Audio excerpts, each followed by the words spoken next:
Shalom kekasih Tuhan, apa kabar? Bagaimana kabarnya dan keadaan Anda di luar sana? Saya ingin mengucapkan terima kasih kepada Anda semua yang sudah subscribe channel ini. Kiranya Anda boleh diberkati melalui channel ini. Dan setiap topik atau siri-siri yang saya upload melalui channel ini akan memberi manfaat kepada Anda semua.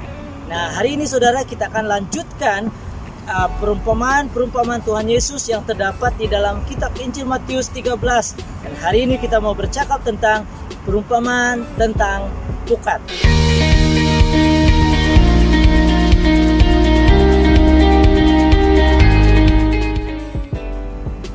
Mari kita lihat Injil Matius pasal 13 ayat yang ke-47 hingga ayat yang ke-52. Demikian pula hal kerajaan surga, yaitu seumpama pukat yang dilabuhkan di laut, lalu mengumpulkan berbagai-bagai jenis ikan.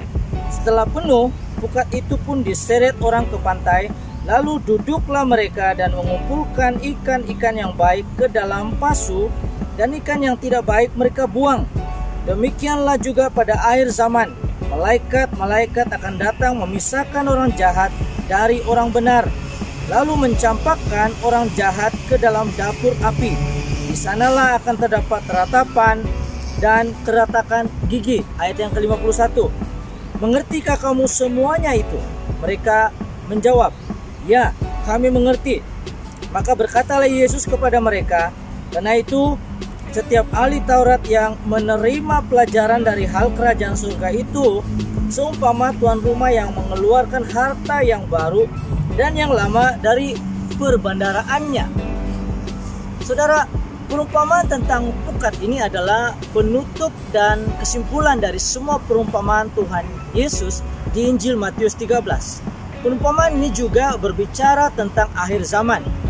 Bagaimanakah keadaan pada akhir zaman nanti? Itu seperti nelayan yang mengumpulkan tangkapan dari pukat, lalu memisahkan ikan-ikan yang baik ke dalam bekas dan yang tidak baik dibuang.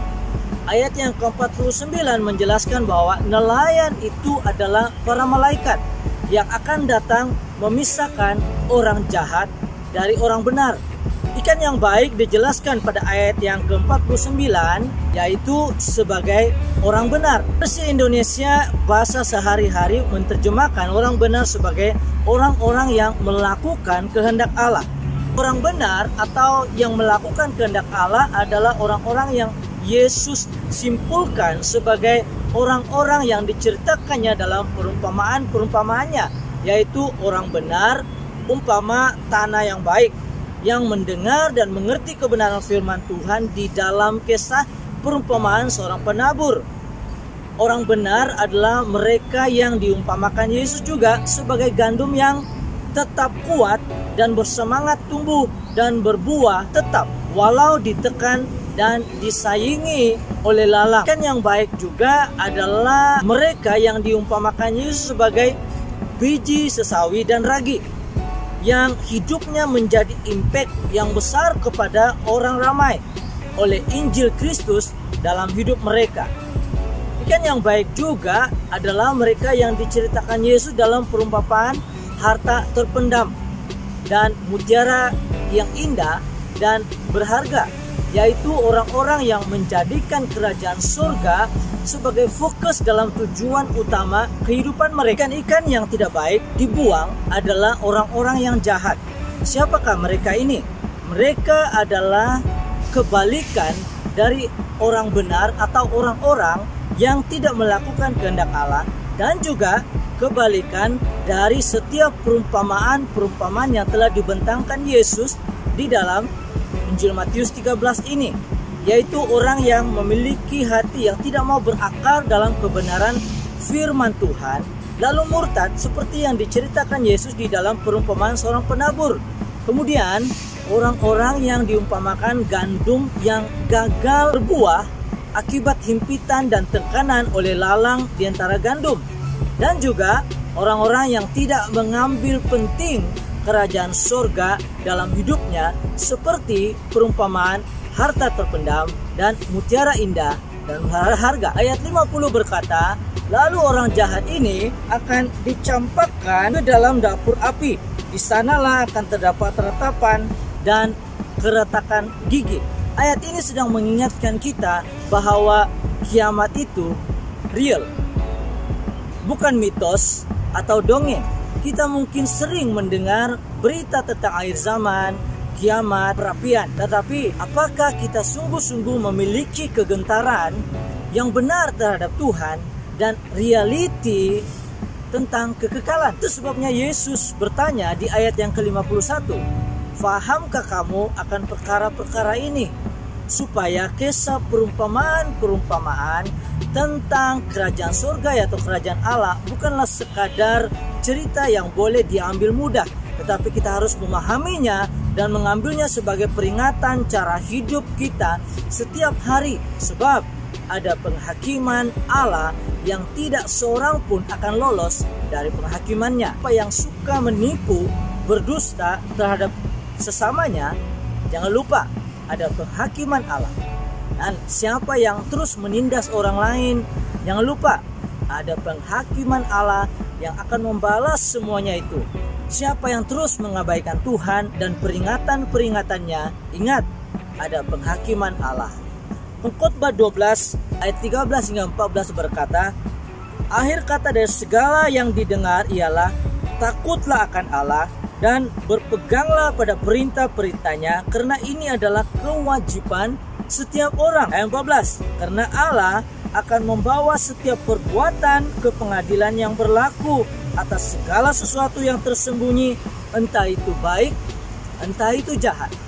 Ayat ke-52, Yesus berkata bahwa setiap ahli Taurat yang telah menerima ajaran tentang kerajaan surga bagaikan tuan rumah yang mengeluarkan harta yang baru dan yang lama dari perbandaraannya. Kita hari ini berpotensi menjadi sama seperti ahli Taurat yang ahli tentang Taurat Musa, atau hari ini orang Kristen yang tahu tentang Alkitab, sudah lama jadi orang Kristen, sudah lama terlibat dalam pelayanan, tetapi kita tidak memahami kalimat Tuhan Yesus tentang kerajaan surga. Oleh sebab itu saudara, kita seharusnya dengan serius memperhatikan cara hidup kita hari ini. Hendaknya kita menjalani hidup kita hari ini sebagaimana seharusnya sebagai umat Tuhan yang memperhatikan firman Tuhan untuk dilakukan. Hendaknya dalam hidup ini kita menjadikan Allah kita Yesus Kristus sebagai harta yang berharga yang selalu diutamakan untuk dilakukan dengan taat dan setia. Jika kita termasuk orang-orang yang mengaku mengasihi Tuhan Yesus tapi kurang tekun mempelajari Alkitab yang telah Ia berikan untuk dikenakan, maka bertobatlah dengan bersungguh-sungguh. Belajarlah untuk membaca dan memahami Alkitab firman Tuhan dengan tekun. Hendaknya kita sanggup menyangkal kemalasan, kebosanan, dan kesibukan sehari-hari kita, dan kemudian dengan serius menyediakan diri mempelajari Alkitabmu dengan sungguh-sungguh. Saudara, tidak ada cara lain kita dapat diperkayakan dengan kekayaan rohani sedemikian agung kecuali dengan mempelajari Alkitab, yaitu Injil Kerajaan Surga, yaitu Tuhan Yesus sendiri, Sang Firman. Kiranya Tuhan memberikan kita hidup di dalam takut akan Tuhan. Takut akan Tuhan karena kita adalah umat Tuhan yang dipanggil untuk hidup dalam kesucian, dalam kasih, di dalam kebenaran firman-Nya. Jangan lupa tujuan kita dipanggil yaitu untuk hidup kudus dan menjalani hidup yang menjadi semakin menyerupai Yesus Kristus. Kiranya Tuhan memampukan kita untuk menggali kekayaan dari Alkitab, kekayaan tentang siapakah Kristus dan kemuliaannya. Kiranya Anda boleh diberkati oleh renungan firman Tuhan hari ini. Sekiranya Anda ada sebarang pertanyaan melalui topik ini, tinggalkan pertanyaan Anda di bagian komen. Kita akan jumpa lagi di lain hari. Tuhan Yesus memberkati.